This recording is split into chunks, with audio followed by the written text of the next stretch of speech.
اعوذ باللہ من الشیطان الرجیم بسم اللہ الرحمن الرحیم الحمد للہ رب العالمین والصلاة والسلام علی النبی وآلہ اللہم صلی علی محمد وآل محمد وعجل فرجہم۔ اسلامی گھرانہ، اس عنوان سے آپ کے سامنے جو گفتگو کا سلسلہ اور دروس کا سلسلہ ہے، اس میں آج شادی کے حوالے سے ہی گفتگو ہوگی، اور شادی کیسے اسلام نے بتائی ہے اس کو ہم انتہائی اختصار کے ساتھ بیان کریں گے۔ اولاً شادی انسانی ضرورت کا نام ہے، اور اسی کو قرآن کریم نے سورہ مبارکہ روم کی آیت نمبر 21 میں بیان کیا ہے کہ ومن آیات ہی، کہ خداوند عالم کی نشانیوں اور علامتوں میں سے ایک آیت اور نشانی یہ ہے کہ ان خلق لکم من انفسکم ازواجا، کہ اللہ نے تمہارے ہی میں سے تمہارے جوڑے پیدا کیے ہیں، اور یہ خود اس بات کا پیغام ہے کہ اللہ نے جوڑے بنائے ہیں، اور گویا یہ جو رشتہ ازدواج میں جڑنے کے بعد انسان اپنا کسی کو ساتھی بناتا ہے، جس کو ہم شریک حیات بھی کہتے ہیں، یعنی زندگی کا ساتھی، یہ بھی خداوند عالم کا ایک گویا فیصلہ ہے، اور خداوند عالم کی جانب سے ایک راستہ بیان کیا گیا ہے انسانی تکامل کے لیے اور انسانی کمال کے لیے۔ انسان اس وقت مکمل ہوگا اور انسان اپنے کو مکمل کر سکے گا جب اس رشتہ ازدواج میں منسلک ہوگا۔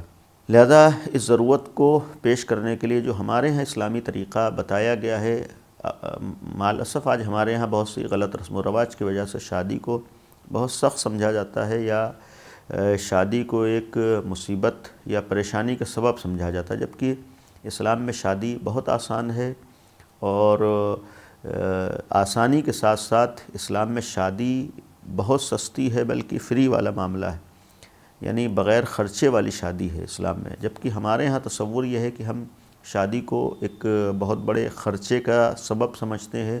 شادی کا مطلب یہ ہوتا ہے کہ انسان کی جتنی جمع پونجی ہے وہ خرچ ہو جائے، جبکہ اسلام نے شادی کا ایک سبب یہ بھی رکھا ہے کہ انسان سختیوں سے بچے اور پریشانیوں سے بچے، مشکلات سے بچے اور آسانیاں ہوں۔ اسی آیت میں لِتَسْكُنُوا إِلَيْهِ، تاکہ تم سکون حاصل کرو۔ سکون ہر اعتبار سے ہو سکتا ہے، یعنی زندگی کے اعتبار سے بھی تمہیں سکون حاصل ہو۔ لہذا شادی پریشانی میں پڑنے کا نام نہیں ہے، شادی کا مطلب پریشان ہونا نہیں ہے، بلکہ شادی کا مطلب پریشانیوں سے نکلنا ہے، یہ ہونا چاہیے۔ اسی لیے اگر ہم واقعاً اسلامی شادی کو دیکھیں تو اسلام میں جو شادی کے مراحل ہیں، یعنی جو چیزیں بیان ہوئی، اولاً شادی مرد اور عورت کے درمیان ہے، لڑکے لڑکی کے درمیان ہے۔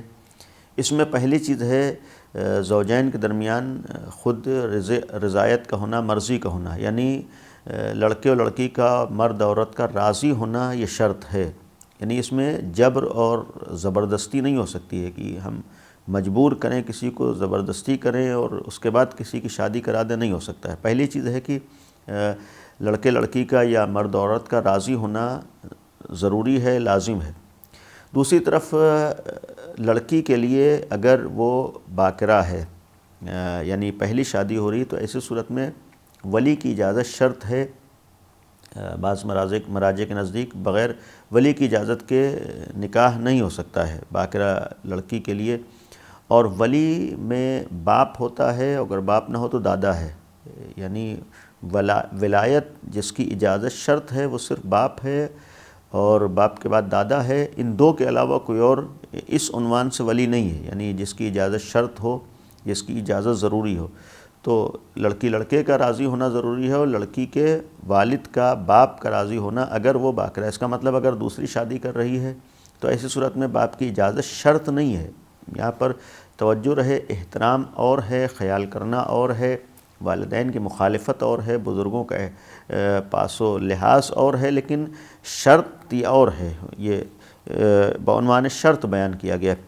اور اس مرحلے کے بعد کی دونوں کی اجازت ہو گئی، ایک مرحلہ جو واجب ہے شریعت میں، تیسری چیز جو واجب ہے وہ مہر کا ادا کرنا واجب ہے، یعنی بغیر مہر کے شادی نہیں ہو سکتی۔ مہر کا ہونا ضروری ہے، طے ہونا ضروری ہے، معین ہونا ضروری ہے، اور مہر میں بھی یہ نگاہوں میں رہے کہ اسلام نے مہر کی کوئی مقدار معین نہیں کی ہے۔ جتنا بھی دونوں طرفین خوشی سے راضی ہو جائیں وہ مہر ہو سکتا ہے۔ تو مہر 10 روپے بھی ہو سکتے ہیں، 10 لاکھ بھی ہو سکتے ہیں، کوئی معین مہر نہیں رکھا ہے۔ جتنا انسان آپس میں خوشی سے راضی ہو جائے اور آپس میں طے کر لے یہ مہر ہوتا ہے۔ اس میں کوشش کرنا چاہیے کہ مہر اتنا رکھے جتنا انسان دے سکتا ہو۔ یہ نہیں ہے کہ ہم نے اپنی گویا دکھانے کے لیے بہت زیادہ مہر رکھ دیا اور دے نہیں سکتے ہیں۔ یہ ایک واجبی خرچہ ہے اور واجب ہے ادا کرنا۔ یہ نہیں ہو سکتا ہے کہ ہم نے مہر رکھوا دیا نہیں دیں گے، اور اگر یہاں پر نیت انسان کی یہ ہو کہ ہم کو دینا ہی نہیں ہے تو نکاح صحیح نہیں ہے، نکاح باطل ہے، اس کے بغیر نکاح نہیں ہو سکتا ہے۔ ہاں یہ ضروری نہیں کہ پہلے ہی دے، چاہے بعد میں دے یا پہلے دے، یہ ہو سکتا ہے، لیکن یہ نہیں ہو سکتا ہے کہ شروع سے نیت ہو کہ ہمیں نہیں دینا ہے تو نکاح صحیح نہیں ہوگا، چونکہ مہر واجب ہے۔ اور ایک بات اور عرض کروں کہ اسلام میں شادی میں جو خرچہ واجب ہے، ضروری ہے، وہ صرف مہر ہے۔ مہر کے علاوہ پوری شادی میں کوئی بھی خرچہ اسلام نے واجب نہیں رکھا ہے، یعنی 1 روپے کا خرچہ بھی اسلام میں واجب نہیں ہے۔ صرف جو واجب ہے مہر ہے، اس کی بھی کوئی مقدار معین نہیں ہے، جتنا بھی آپس میں طے کر لیں۔ ہاں ایک بات کی وضاحت یہاں پر ضروری ہے کہ مہر فاطمی یعنی حضرت فاطمہ زہرا سلام اللہ علیہا کا جو مہر تھا، جو مولا کائنات نے دیا تھا، اس مہر کو مہر فاطمی کہا جاتا ہے، اور وہ اس وقت 500 درہم تھے۔ 500 درہم کا مطلب ہوتا ہے تقریباً 1.25 کلو چاندی۔ 1.25 کلو چاندی کی جس زمانے میں جو قیمت ہو وہ مہر فاطمی قرار پا سکتا ہے۔ لہذا اگر کوئی شخص امیر المومنین کی سیرت پر عمل کرتے ہوئے اس مقدار میں دینا چاہے جسے ہم مہر فاطمی کہتے ہیں، یعنی مہر فاطمی دینا چاہے، تو اسے تقریباً 1.25 کلو چاندی دینا ہوگی، یا چاندی کی جو قیمت ہو وہ دینا ہوگی مہر کے طور پر۔ دوسری چیز ہے کہ اگر سیرت کی ہم بات کریں، امام علی نے پہلے مہر ادا کیا ہے شادی سے پہلے، اور خود پیغمبر اکرم نے سوال کیا ہے امام علی سے، لہٰذا یہ مہر کی ادائیگی کے لیے کوشش ہونا چاہیے نکاح سے پہلے انسان ادا کر دے، نکاح سے پہلے دے بہترین چیز ہے، چونکہ ایک واجبی خرچ جس طریقے سے ہم ہزاروں غیر واجبی خرچے شادی کے موقع پر کرتے ہیں، تو یہ واجبی خرچے کو پہلی فرصت میں انجام دینا چاہیے۔ یہاں یہ بھی کہا گیا بہت زیادہ مہر نہیں ہونا چاہیے، حتیٰ منع کیا گیا ہے کہ بے حساب یا بہت زیادہ مہر رکھ دیا انسان اپنے لیے نہیں، بہرحال ایک مقدار میں ہونا چاہیے، اور پھر کوشش ہو کہ مہر اتنا رکھے جتنا انسان پہلی فرصت میں آسانی سے ادا کر سکے اور ادا بھی کر دے۔ تو یہ مہر کا مسئلہ تھا کہ مہر طے ہونا ضروری ہے۔ یہاں پر درمیان میں ایک بات قابل توجہ ہے کہ اسلام میں شریعت میں شادی 2 طریقے کی ہے۔ ایک کو ہمارے ہاں شادی کہتے ہیں، دوسری شادی کا طریقہ جو موقت ہے یعنی متاع کہلاتا ہے، اس میں مہر کے ساتھ ساتھ چونکہ دونوں میں کوئی بھی فرق نہیں ہے، صرف ایک فرق ہے وقت اور ٹائم کا، یعنی انسان حرام سے بچنے کے لیے حلال راستوں کو اپنانے کے لیے جو اللہ نے بیان کی ان میں سے 2 طریقے ہیں، ایک وقت والا ہے، ایک بغیر وقت کا۔ معمولاً ہمارے ہاں بغیر وقت والا یعنی دائمی شادی ہوتی ہے جس میں مہر شرط ہے، لیکن اگر وقت والا معاملہ ہو تو مہر کے ساتھ ساتھ وقت کا معین ہونا بھی ضروری ہے، یعنی ٹائم کا معین ہونا کتنی مدت کے لیے ہے اور کتنے وقت کے لیے ہے۔ بقیہ دونوں شادیوں میں مکمل شرائط اور طریقہ وہی ہے جو دوسری شادی کا ہے، وہی اس کا بھی ہے۔ اس کے علاوہ جو چیز شادی میں واجب ہے وہ ہے صیغہ عقد کا جاری ہونا، صیغہ عقد کا، اور یہ لڑکی کی طرف سے یعنی ایجاب ہوگا، یعنی بعض خاص الفاظ ہیں جو ادا کیے جائیں گے، اور لڑکے کی طرف سے قبول ہوگا۔ تو یا تو لڑکی خود صیغہ عقد کو جاری کرے گی اور لڑکا خود قبول کر لے، یہ بھی ہو سکتا ہے۔ یہ بھی ہو سکتا ہے کہ دونوں طرف سے وکیل ہوں، جو معمولاً ہمارے یہاں یہی طریقہ رائج ہے کہ دونوں کی طرف سے وکیل ہوتے ہیں اور وکیل صیغہ جاری کرتا ہے، تو ان صیغوں کا جاری ہونا بھی واجب ہے، اور اس کے خاص الفاظ بتائے گئے ہیں، معین ہوئے ہیں، خاص انداز ہے، خاص شرائط ہیں جن کا مد نظر رکھنا ضروری ہے۔ لہذا صیغے خود جاری کرتے وقت مکمل طور پر معلومات ہونا ضروری ہے، پتہ ہونا ضروری ہے، صحیح ادا ہونا ضروری ہے۔ نہیں معلوم ہے تو ایسے افراد سے جاری کروانا ضروری ہے کہ جو جانتے ہوں اور جنہیں معلوم ہو، اور جو تمام شرائط کے ساتھ صیغے کو اجرا کر سکیں، صیغے کو ادا کر سکیں۔ تو یہ بھی واجبات میں سے تھا۔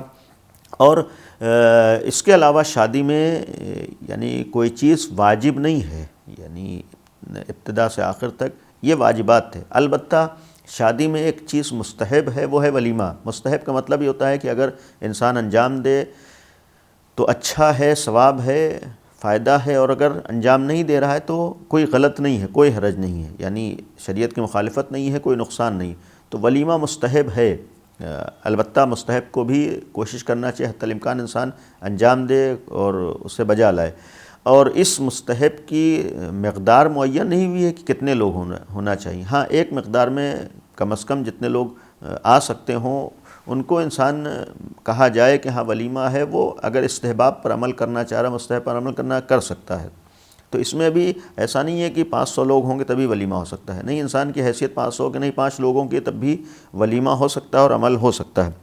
تو یہ مستحب ہے، یہ واجب نہیں ہے۔ انسان اس میں بھی اگر انسان کے پاس نہیں ہے پیسہ تو انسان اس کے بغیر بھی انجام دے سکتا ہے۔ ایک چیز یہاں پر عرض کر دوں کہ معاملہ جہیز کا آتا ہے۔ جہیز ضروری نہیں ہے، واجب نہیں ہے، اور یہ بھی عرض کروں کہ جہیز خلاف شریعت نہیں ہے۔ یہ بعض لوگوں کے ذہنوں میں غلط فہمی ہے کہ جہیز کو ایک لعنت سمجھتے ہیں، جہیز کو غلط سمجھتے ہیں۔ جہیز خود غلط نہیں ہے، ہاں جہیز کا مطالبہ غلط ہے، جہیز کی تمنا غلط ہے، جہیز کو گویا بنیاد بنانا غلط ہے، جہیز مانگنا غلط ہے۔ یہ ساری چیزیں انسانیت کے خلاف ہیں، یہ ایک مردانگی کے خلاف ہیں کہ انسان توقع رکھے، انسان تمنا رکھے، انسان مطالبہ کرے۔ اس لیے کہ اگر جہیز میں ذرہ برابر کوئی عیب ہوتا یا معیوب چیز ہوتی تو ہرگز ختمی مرتبت یا اہل بیت کے گھرانے میں کوئی فرد کسی بھی معیوب کام کے بارے میں تصور بھی ان کے سلسلے میں نہیں کیا جا سکتا ہے۔ جبکہ اتنا ثابت ہے کہ ختمی مرتبہ صلی اللہ علیہ وآلہ وسلم نے اپنی بیٹی کو جہیز دیا ہے، تو ایک باپ کا اپنی بیٹی کو حیثیت کے مطابق، ضرورت کے مطابق جہیز دینا خلاف شریعت نہیں ہے۔ اگر دینا چاہے دے سکتا ہے، البتہ اس میں بھی انسان کو ضرورت کو دیکھنا چاہیے، اس میں ریاکاری نہ ہو، دکھاوا نہ ہو، اور اس میں افراط و تفریط کا انسان اس میں بھی شکار نہ ہو، یہ بھی توجہ رہنا چاہیے۔ ہاں یہ مردوں کی اور لڑکوں کی ذمہ داری ہے کہ مردانگی کے تقاضا یہ ہے کہ انسان اس چیز کو بالکل نگاہوں میں نہ رکھے، جو چیز مل جائے اس کے اوپر راضی اور خوش رہے۔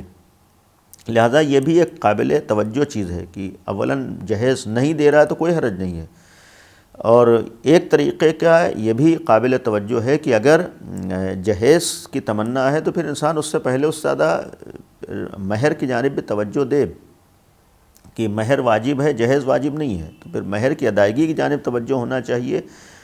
یعنی اگر خرچے کی ہم بات کریں تو اسلام نے مرد کے اوپر خرچ واجب کیا ہے، عورت کے اوپر شادی میں کوئی خرچ واجب نہیں کیا ہے۔ تو لہٰذا یہ بھی ایک طریقہ ہو سکتا ہے کہ انسان آج کے زمانے میں، اس دور میں جہاں دشواریاں ہیں، پریشانیاں ہیں اور بہت سے مسائل ہیں، اسلام کو مد نظر رکھے، اسلامی قوانین کو مد نظر رکھے تو بہت سی مشکلات اور بہت سی پریشانیاں حل ہو سکتی ہیں۔ آج جو ذہنوں میں ہمارے بیٹھا ہوا ہے کہ شادی بہت سخت ہے اور شادی میں بہت زیادہ خرچہ ہوتا ہے، تو یقیناً شادی میں کوئی بھی خرچہ نہیں ہوتا ہے۔ ہم اپنے شوق پورے کرتے ہیں یا غلط رسم و رواج کو انجام دیتے ہیں جس کی وجہ سے ہمیں یہ کام سخت لگتا ہے۔ لہذا نتیجہ یہ ہوا کہ ہم اسلام کو فالو کریں، اسلام کو دیکھیں، اسلامی تعلیمات کو دیکھیں اور اسلامی تعلیمات پر عمل کرنے کی کوشش کریں۔ انشاءاللہ ہماری زندگی میں دشواریاں آئیں گی، اور آج بہت سے نوجوان جو شادی کی وجہ سے پریشان ہیں، یا بہت سے والدین جو شادی کی وجہ سے پریشان ہیں، بہت سے ایسے گھرانے جہاں پر بیٹیاں ہیں اور شادی کی وجہ سے پریشان ہیں، یہ ہمارے سماج کی بنیاد پر ہیں یا ہماری غلط رسم و رواج کی بنیاد پر ہیں۔ ورنہ اگر ہم الہی قوانین کو دیکھیں، اسلام کو دیکھیں، اپنے دین کو دیکھیں، اپنے مذہب کو دیکھیں، تو مذہب ہمیں آسانیوں کی طرف لے جاتا ہے۔ یہ ہماری شریعت کو شریعت سہلہ کہا گیا، آسان شریعت، یعنی وہی احکامات بیان کیے جو انسان کے لیے آسان ہیں یا آسانیاں فراہم کرتے ہیں۔ لہذا جب شادی اسلام کہہ رہا ہے تو اسلام میں کوئی سخت چیز یا ناقابل تحمل، ناقابل برداشت اور پریشان ہونے والی چیز بیان نہیں کی ہیں۔ اگر شادی کا حکم اسلام نے بیان کیا ہے تو یہ آسانیوں کے لیے بیان کیا، اور اس کے ذریعے سے آسانیاں ہیں۔ انشاءاللہ ہم لوگ کوشش کریں کہ یہ غلط تصورات جو ذہنوں میں بیٹھے ہیں اور شادیوں کے موقع پر سارے شوق پورے کرنا چاہتے ہیں، اس سے ہم اپنے کو بچائیں۔ اس لیے کہ رسم و رواج ضروری نہیں ہے، ہاں اگر ہمارا جوان اور یہ معاشرہ برائیوں کی طرف جا رہا ہے اور شادیوں میں تاخیر کی وجہ سے گناہوں کا شکار ہو رہا ہے یا گناہوں کا شکار ہو سکتا ہے، تو اس کی طرف زیادہ توجہ ہونا چاہیے۔ آج اپنے بچوں کو، اپنے نوجوان نسل کو بچانا، انہیں محفوظ رکھنا ہماری ذمہ داری ہے، اور یہ حفاظت اسی وقت ہو سکتی ہے کہ جب ہم اسلامی احکامات کو نگاہوں میں رکھیں۔ ہم اگر ایک واقعاً اسلامی گھرانے کو تشکیل دینا چاہتے ہیں تو اسلامی قوانین پر عمل کرنا ہوگا، اور ان اسلامی قوانین میں سے ایک شادی ہے، اور آسان شادی ہے۔ آسان شادیوں کی طرف آئیں۔ ہم آج غلط دکھاوا اور یہ جو آج بہت سے اسراف اور پیسے کی بربادی یا اس طریقے کی چیزیں جو آج رائج ہیں، انشاءاللہ اس کو ہم ختم کریں، اور کوشش کریں کہ جو اللہ نے قرآن کے ذریعے سے پیغام دیا ہے کہ رشتے آسانی سے جڑیں، وہ کام کریں جس کی وجہ سے رشتے آسانی سے جڑ سکیں، یعنی آسانی سے شادیاں ہو سکیں، اور شادیوں میں آسانیاں پیدا کی جائیں، شادیوں کو آسان بنایا جائے۔ یہ جو سختیاں لائی گئی ہیں ان سختیوں کو ختم کیا جائے، تاکہ سماج سے اور دنیا سے برائیوں اور گناہوں کا خاتمہ ہو، اور ایک صالح اور ایک بہترین اور ایک اچھا معاشرہ اور سماج تشکیل پا سکے۔ دعا کریں خداوند عالم ہم سب کو اسلامی اور سستی اور آسان شادیوں کو انجام دینے کی توفیق عنایت فرمائے۔ وآخر دعوانا ان الحمد للہ رب العالمین۔